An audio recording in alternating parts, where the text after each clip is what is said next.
The public is aware that the Anti-Money Laundering and the Countering Financing of Terrorism Bill, Amendment Bill, was tabled on April the 22nd in the National Assembly and put for debate on May the 7th. The opposition then moved by majority to send it to Special Select Committee. The public may also be aware that there have been statements since then that the Select Committee was established, and regrettably, despite the efforts of the government to have the committee meet every day or as frequently as possible, we were only able between May the 8th and yesterday, May the 20th, to have 3 meetings. The opposition was provided with a large amount of documentation, and all their requests to do with the recommendations of the Caribbean Financial Action Task Force, as well as the international national group that oversees the issue of money laundering and countering financing of terrorism. We, at the second meeting, eventually started to look at the bill itself, and we felt that this was some progress being made. And unfortunately, yesterday morning, sometime around mid-morning, the Leader of the Opposition, on his Office of the Leader of the Opposition letterhead, wrote to the President stating that, referring to a letter of April the 10th, written by the Caribbean Financial Action Task Force to the President, in which the body states that we strongly encourage that this letter be disseminated to members of the government, the Honourable Leader, as well as members of the opposition, and all technical public sector officials involved with anti-money laundering, countering financing of terrorism, etc. The Leader of the Opposition went on to say that he had not received a copy of the April 10th letter, and he was asking for an explanation of the President's refusal to share the letter with him. And he had instructed, he states, I have instructed the APNO representatives in the Select Committee to take no further part in the work of the committee until a satisfactory explanation is received. This was around mid-morning yesterday. The President wrote back to Mr. Granger, Leader of the Opposition, around mid-afternoon, after repeatedly attempting to reach Mr. Granger by telephone and by email, as well as attempting Dr. Luncheon tried to meet other members of the APNU, also unsuccessfully. The meeting was scheduled for 4 o'clock, and the letter was sent out to the opposition around 3 o'clock, 3:15 yesterday afternoon. The President's letter makes it very clear, and it is a letter of apology, in the sense that, so that I will make copies of both letters available to you, and I would hope that you would refer to them. But the main part of the letter, I just want to read part of it. He states, importantly, I was made aware of the situation surrounding Guyana's compliance with the CFATF, that is the Caribbean Financial Action Task Force, obligations derived from the outcome of the CFATF ICRG assessments. I was equally aware of the planned intervention in collaboration with local, regional, international stakeholders in organizing a workshop on the same matter on April the 17th. It is in that context that the omission took place, which may have committed the imagined slight, as your May 20th, 2013 correspondence intimates. I can assure you that no such slight was ever attended, as your participation was expected at the workshop, where the status of Guyana's situation was a key agenda item. As recommended by the co-chair of the Caribbean Financial Action Task Force, the information would then have been shared with all conference participants. Again, I apologize for any slight imagined, and again assure you it was never intended. Sincerely, President Donald Ramatar. At 4 o'clock, the Special Select Committee meeting was convened by myself as the chair. Mrs. Deborah Backer was present, and Mr. Joe Harmon, and the Attorney General Anil Nandalal. Minister Ashley, Dr. Ashley Singh, as you know, is overseas. And I commenced the meeting. At that point, Mrs. Backer then stated that there was a letter written by Mr. Granger to the President that day, and that as a result they've been instructed by the Leader of the Opposition to not attend the meeting. I then attempted to say to Mrs. Backer and Mr. Harmon that I have the President's response to Mr. Granger. It was sent to him around 3:15, and that I would like to read it to them. They said they don't want to hear it. They refused to hear it and said that their instructions were to have nothing to do with the meeting and to leave the meeting, at which point they did. Mr. Basil Williams was walking in at that point, and he also reversed out the door. Mr. Ramjitan came to only collect some documents. It is very clear from what happened yesterday that what was thought to be some progress being made at the last meeting had to be reversed.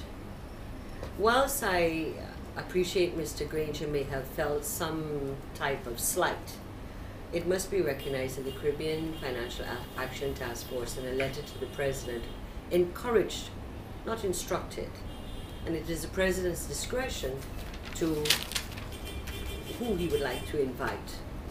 But certainly the President, in a very generous way, quickly responded to a letter that he received the same day and tried to reach Mr. Granger, and also submitted this letter, part of which I read to you, both electronically and in hard copy, to Mr. Granger. We have received no response, and further attempts to reach Mr. Granger have not been successful.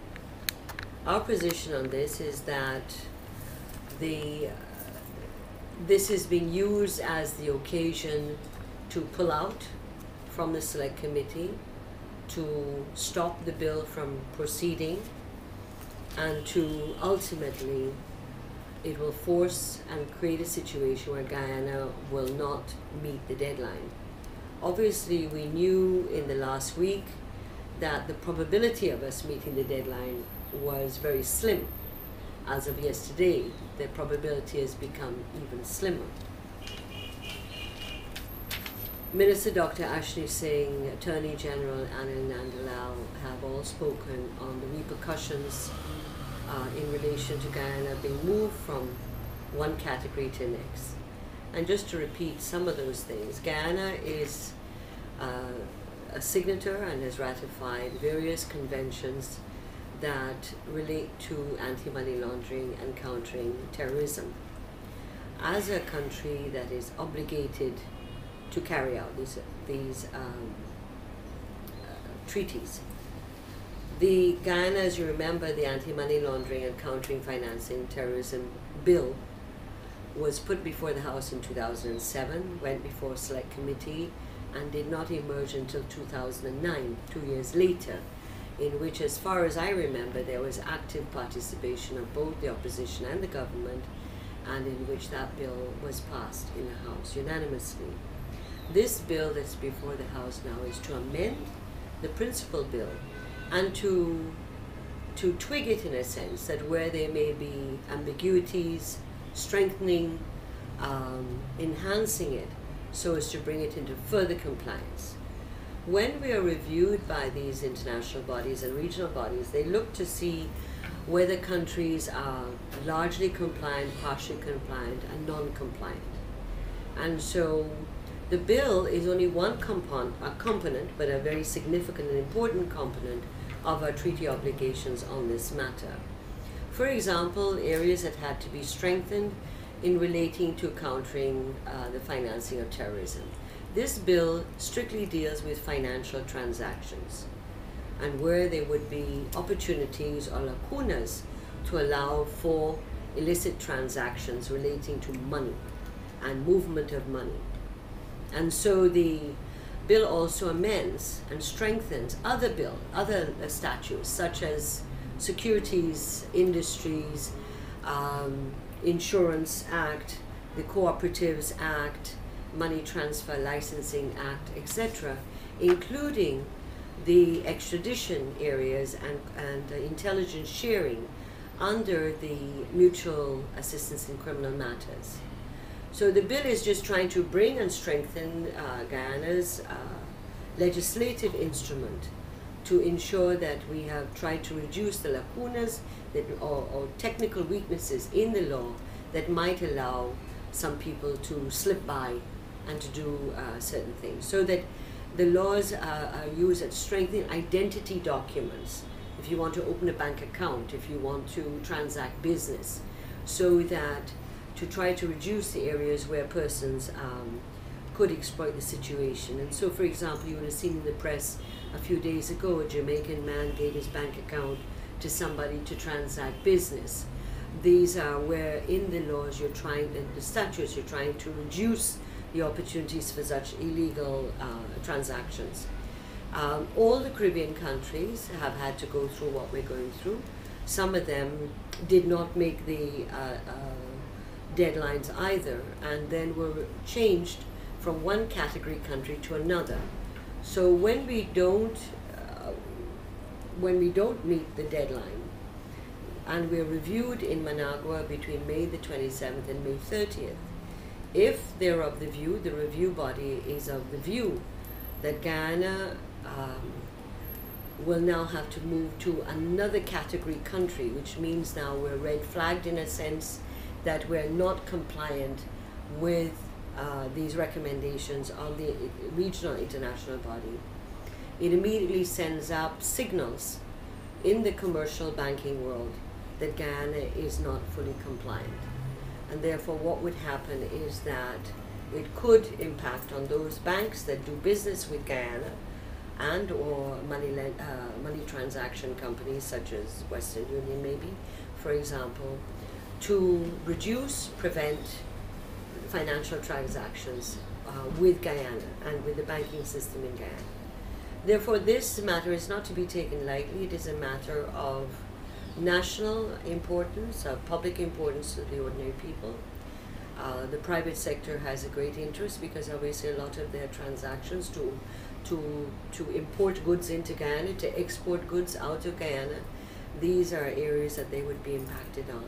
And certainly the ordinary Guyanese public could be impacted on as well. So that whilst Mr. Granger may be slighted by not sharing a letter, the point is that, and the President has offered an apology in the interest of the nation and of Guyana as of today, because at the end of the meeting we did not have a quorum and therefore I had to close the meeting, that I suggested two alternative dates for us to meet today at 5 o'clock or 4 o'clock and or Friday, because we have a sitting tomorrow and we had other dates. So I personally sent out an email last night to the opposition members on the committee offering them these two dates and saying also in the email, alternatively, could you say what date or dates would be convenient to you so that the committee can meet. I have received not one response from the opposition members on the committee. These are, as you know, Mr. Basil Williams, Mrs. Baker, Mr. Joe Harmon, Mr. Carl Greenwich, and Mr. Ramjatan. We are in minority in this committee, as you know. Furthermore, I also asked the clerk the first thing this morning call all the opposition members. The only person she couldn't reach was Mr. Ramjatan, and all the opposition members reported that until they're instructed by Mr. Granger to return to the committee, they will not do so. This development, as I said, is tragic, and it's unfortunate that that this has become what you call the reason for the committee not being able to function. So it is a very serious time, and I think Guyanese should think again about the kind of political leadership we have in the opposition, that they're willing to risk Guyana's future based on what is a perceived slight by the leader of the opposition, and where the president, no less than the president of Guyana, offers an apology, and yet 24 hours later it is still not accepted.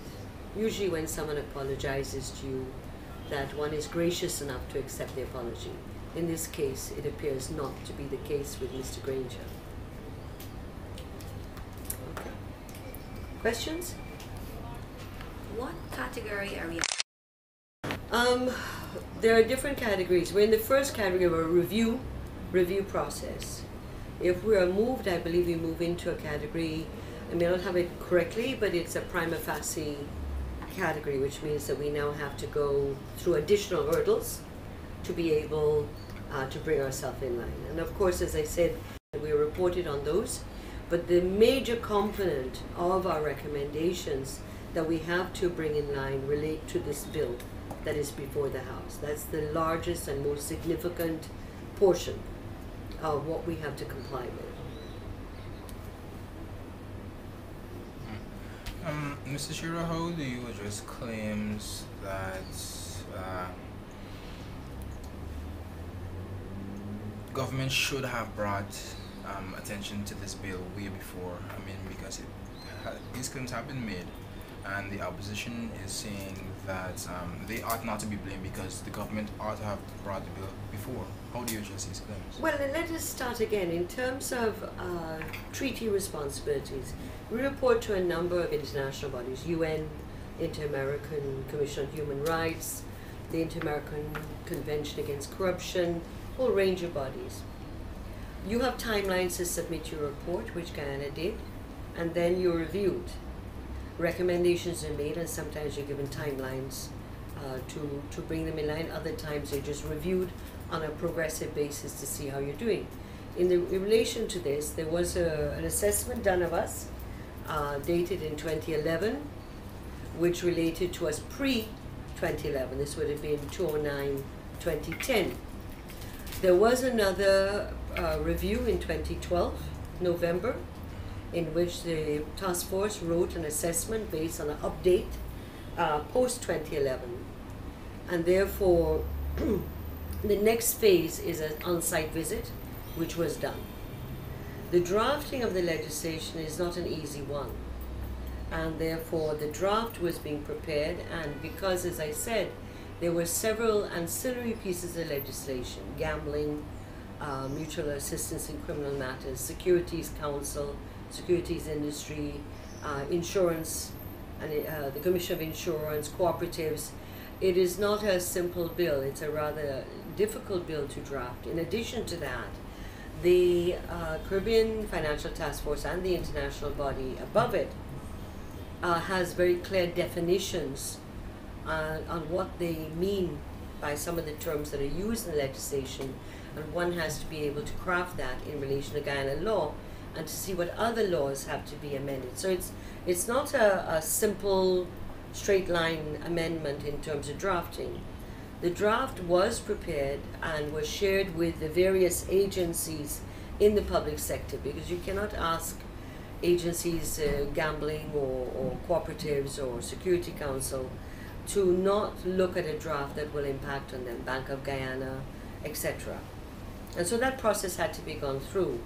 The bill was amended several times and brought to the House and tabled on April the 22nd. Mr. Chair, could you And so just one thing is that we could have had a sitting the first week of, end of April, first week of May, and we did attempt to do that with the Chief Whip, that we wanted a sitting on May the 2nd latest, because we had the budget ended on April the 24th. I think that was a Wednesday or Thursday, and the opposition was in no mood for sitting in the following week, nor the following week. In fact, I had to appeal to the Mrs. Amna Ali that because of this bill, we urgently needed a meeting, and eventually compromise on May the 7th. Because you remember we were in budget from April, the first week of April right through to April 24th. It was almost a month we were dealing with the budget, and a number of the officers that would even been involved in this bill and the amendments or review of the draft bill were also at various times in the House, particularly during the estimates period. And so we're a small population, small number of people. We all do 4 or 5 different jobs. I'm sure you're familiar with that. And therefore, we could be criticized for not being expeditious enough, but it wasn't that things weren't happening. They were. We did explain to the task force that um, that whilst we were convinced we would bring the bill in time and under normal circumstances in the last parliament, I'm pretty sure that in the last parliament, were we to have brought this bill, we would have been able to have gotten it through by this time. And I remember Mr. Carberry and Mr. Felix had a press conference, I think it was May the 2nd, where it's the first time we heard that they wanted to move it to select committee. No one ever spoke to us about this, only what we saw, I think it was in Starbuck News or someone, about the press conference that Mr. Felix and Mr. Carberry had on the bill, saying that they wanted to go to select committee. No one spoke to us on the opposition side. Not even on May the 7th, when we came to Parliament with it, did they say to us that we wanted to go to select committee. It happened on the floor. So Mr. Granger can feel hurt that the President didn't show him a letter of April the 10th. But we can also say that we had to learn in the papers that this was the way the opposition was going. They had no discourse with us prior to that. But I'm pretty sure if it was in the last Parliament with some of the opposition members that were in the last Parliament, that this bill would have gone through between April the 22nd when it was tabled and May the 22nd, which is the date we had asked that this bill come back to the House on May the 22nd. And those of you who were in the House that day on May the 7th would have noticed that despite the Speaker kept saying, could we have an indication of a date, we were getting up and saying May 20th or May 22nd. The opposition speakers, Mr. Williams and Mr. Nagamutu, I believe, avoided at all cost any attempt to tag a date on this. So we can say that we tried, and we will explain ourselves as a country internationally. But for us, this is an indication of how the opposition is interested in making sure that Guyana keeps on a steady path by this kind of behavior, which I think, and I keep saying over and over again, is reckless and irresponsible. Mr. Chair, could you also give us an update on the local government amendment bill that was also before? The 4 local government bills? The committee has been meeting once a week, and there has been some progress. There are a couple items in 3 of the 4 bills that we have to go over, and probably the most technically difficult bill is the fiscal transfer one, where we're struggling to find a mathematical formula that would work for NDCs and municipalities. I would have said that as of last week, the last meeting, that we were making good progress, and we had agreed to meet this Thursday. However, I've just learned today that that meeting has been postponed. So I'm not quite sure exactly why. Maybe it clashed with a number of members' other activities.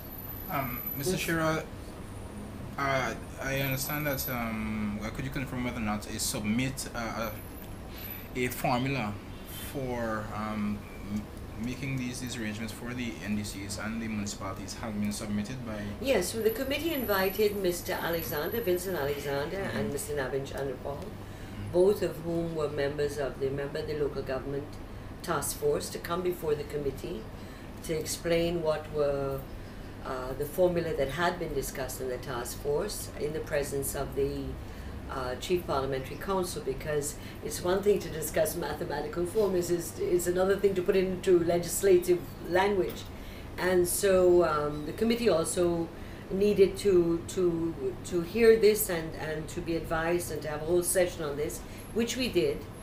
Following that, Mr. Alexander and Mr. Chandrapal were asked to put forward a different formula to the committee in writing, and Mr. Durjan was to attempt to try to put that into legislative language. So that has been done, and the committee's agreed that, and Mr. Chandrapal is working on the municipality and the Georgetown ones, municipality, and that we've agreed at the committee that issues we want to make sure that we fully understand them, and they will be invited back to the committee.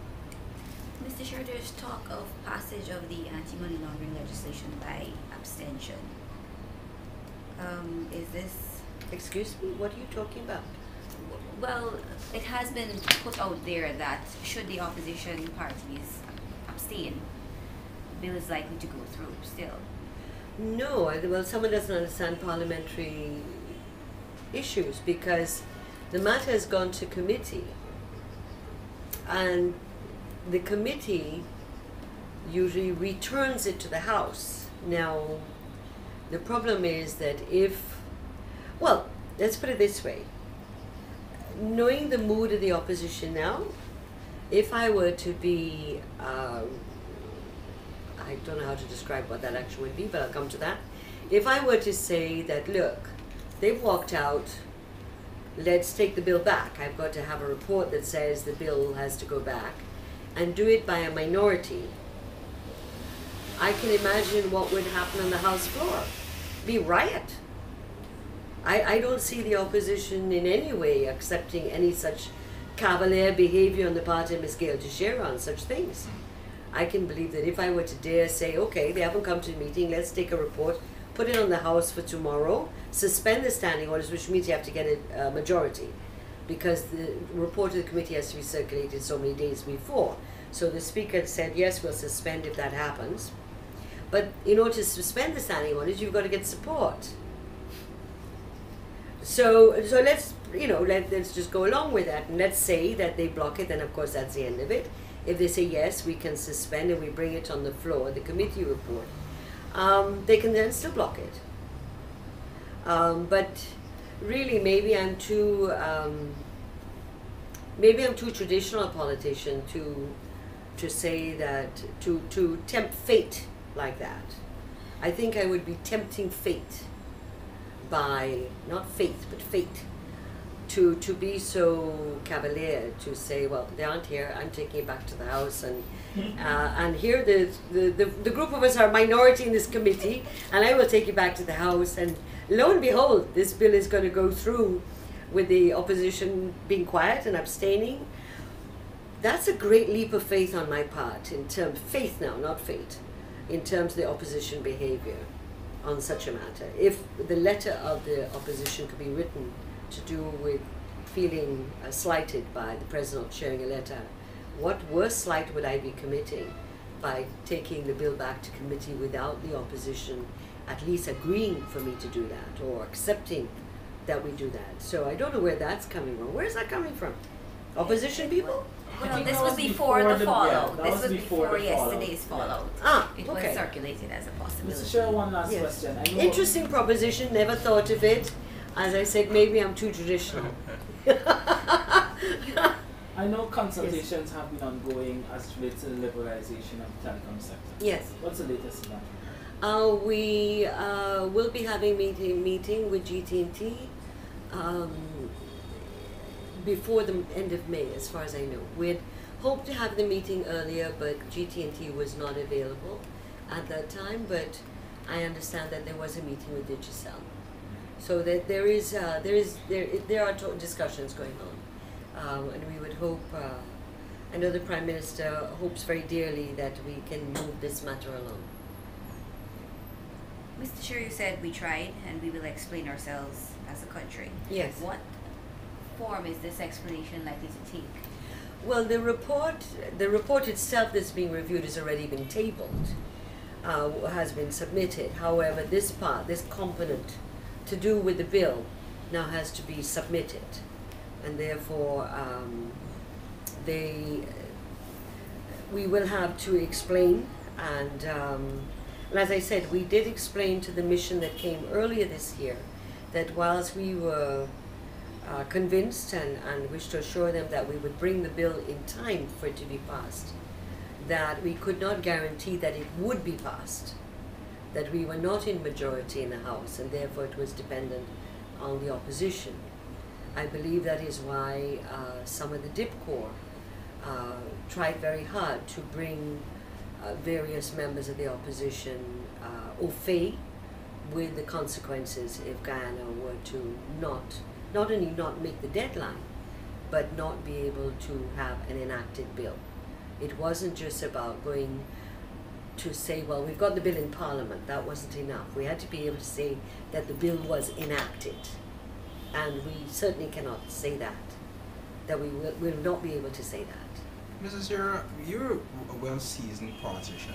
I hope so sometimes.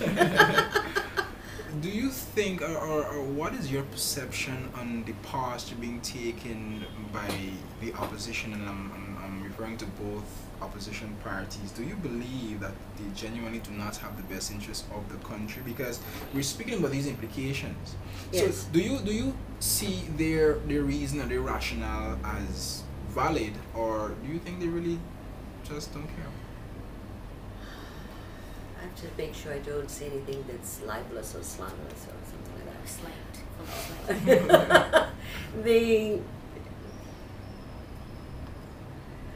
I think that one can be blinded by the moment. You know, there's a whole thing, maybe you're young people, that you don't see the top of the trees or the horizon. You know, you only see as far as the first branch. So if you're myopic and you're only looking at the immediacy of the moment, then you don't see the real future and the consequences of what. And therefore, I think that the immediacy of the moment of making the government unable to govern or having difficulties to govern is of more immediate objective than what should be the greater objective, which is Guyana, because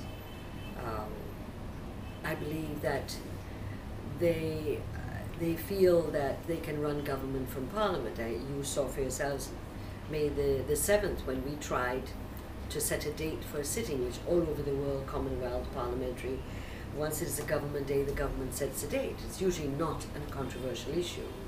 And as this has happened several times in the last year, that when we get up to set a date, it is voted down. Now, they don't want any date of a sitting where they don't have all 33 people there. It's absolutely not allowed. And so we know when they don't want a sitting that they have a problem with people being overseas. The problem is that when they do that to us, we have a problem in that our members have to do work as well. And so we did not want a sitting for May 22nd for the reasons which will be found tomorrow, that a number of people are overseas. But I can guarantee you the reason why we met on May the 7th and not May the 9th was because members of the opposition were going to be overseas. And so this issue of governing from Parliament and running government and pushing Parliament from government seems to be the greater objective of the opposition than Guyana with a capital G. And that's all I'll say for now on that one. Okay, thank you very much for coming at short notice, but I had so many